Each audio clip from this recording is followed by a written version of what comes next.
This is a true story. It all started when a young couple, Ian and Susan, moved in with their newborn son to their new home in Northfield Road.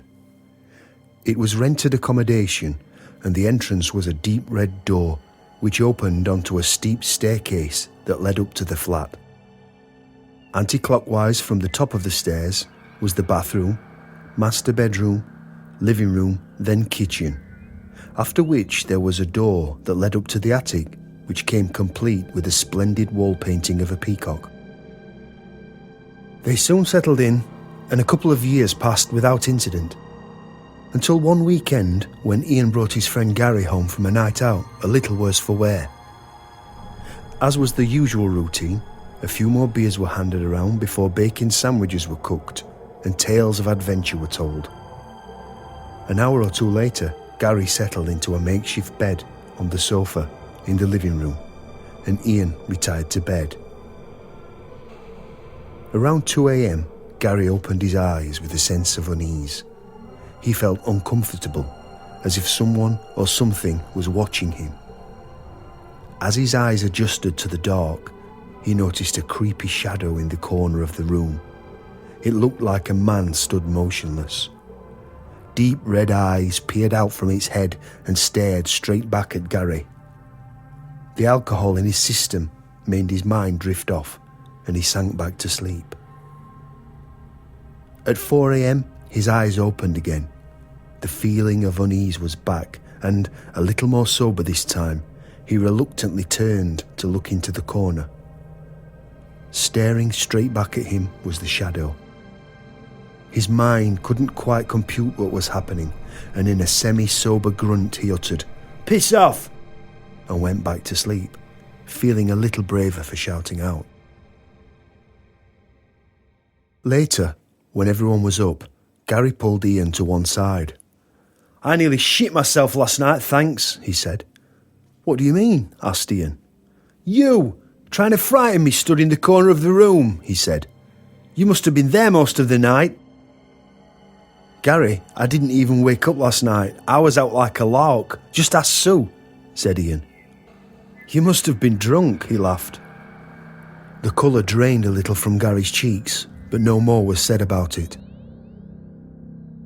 Weeks went by with no incidents, and the young family were lulled into a false sense of security. Their little son Craig was now running around as toddlers do, and the family felt it was time for him to move into the attic and have his own bedroom. After he'd been settled in a few weeks, Ian and Sue started to hear him getting up in the night, marching up and down, stomping his feet, and generally banging around up there. One night as this happened, Ian decided to go up and settle the lad, as the banging was particularly loud that night. He could still hear his son marching around as he climbed the stairs up to the attic, but as his head lifted above the banister to look into the room, he could see Craig in bed, soundly asleep. It was at this point he began to suspect the house may be haunted. Craig was moved back downstairs to share the room with his parents, and, although a little paranoid, months went by and the family soon managed to push the idea of a ghost to the back of their minds. Little things kept happening though. When Craig was playing in the bedroom, they could hear him having conversations. When asked about this, he would say he was talking to the man with the deep voice inside the bed. Another time, when one of Ian's friends came to stay, he went to tie his shoelace, and a large hand gripped the back of his head and held it down, leaving him unable to move for a minute or so. He tried to struggle out of the hold, to no avail. When the grip was released, he quickly stood up and looked around, only to find no one there. They bought a puppy, thinking it would alert them to any possible paranormal activity. The little black dog was dearly loved by Craig, and he named her Trixie, but this wasn't to last. The poor thing was so terrified that it just howled all night long. After a couple of weeks it became too much, so the puppy was given away, much to the little lad's dismay. Finally, there was the straw that broke the camel's back.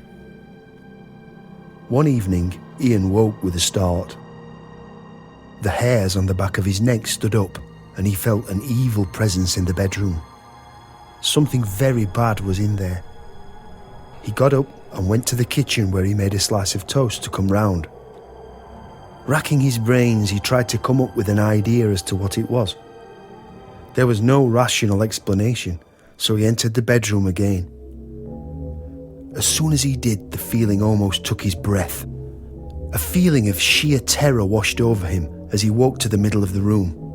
It got stronger as he neared his son's bed. Out of the room he shot, this time white with fear. He looked into a mirror in the hallway and even pinched his face until it drew blood, desperately making sure he wasn't actually asleep.